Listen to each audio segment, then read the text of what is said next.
Assalamualaikum warahmatullahi wabarakatuh. Halo teman-teman sekalian.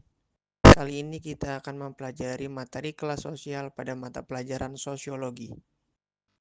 Mari kita mulai pembelajaran kali ini. Selanjutnya yaitu tujuan pembelajaran. 1. Siswa mampu memahami materi kelas sosial melalui media presentasi yang telah diberikan dengan baik dan benar. 2. Siswa mampu menganalisis kelas sosial di sekitar lingkungan masyarakat melalui media presentasi yang telah diberikan dengan baik dan benar. 3. Siswa mampu menilai kelas sosial di sekitar lingkungan masyarakat melalui media presentasi yang telah diberikan dengan baik dan benar.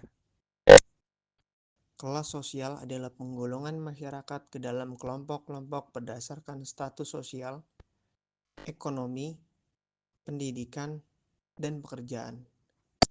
Kelas sosial menunjukkan adanya perbedaan kedudukan dan peran dalam masyarakat. Contohnya, orang yang bekerja sebagai direktur perusahaan cenderung berada di kelas atas, sementara buruh pabrik berada di kelas bawah. Max Weber merupakan sosiolog dari Jerman. Beliau terkenal atas pandangannya tentang tindakan sosial. Menurut beliau, kelas sosial tidak hanya berdasarkan ekonomi, tetapi juga ada seperti kelas ekonomi berdasarkan kekayaan, status sosial, pengakuan masyarakat atau prestis, dan kekuatan politik, kemampuan dalam mempengaruhi orang lain. Karl Marx merupakan filsuf dan tokoh sosialis dari Jerman. Beliau terkenal atas pandangannya yang dinamakan dengan Marxisme.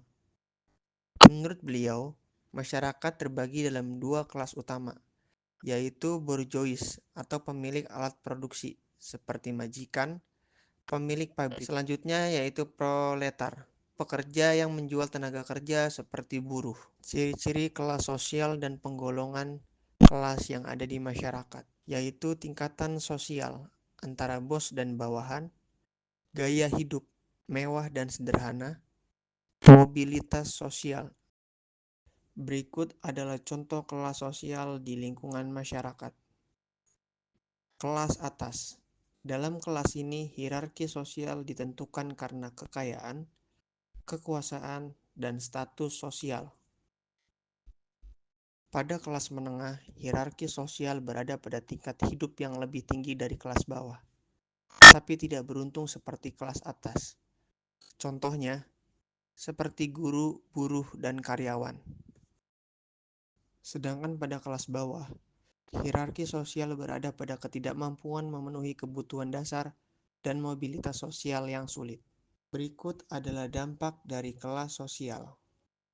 Yang pertama, persaingan sehat. Karena bentuk persaingan timbul dari kelas sosial masing-masing.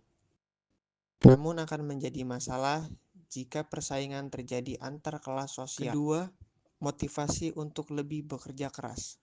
Hal ini dapat membangkitkan gairah diri seseorang dalam memperbaiki kehidupan yang lebih layak.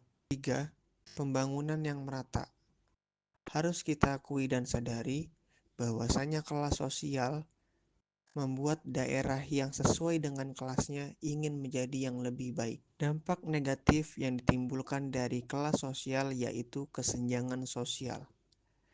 Ketidakadilan dalam mengakses kesempatan dan mungkin mengalami diskriminasi dalam berbagai aspek kehidupan yang dapat menyebabkan konflik sosial seperti protes, kerusuhan, dan bahkan kekerasan. Selamat mempelajari materi ini lebih dalam dan selalu mempelajari ulang materi ini di rumah. Terima kasih atas perhatiannya. Kurang lebihnya mohon maaf. Wassalamualaikum warahmatullahi wabarakatuh.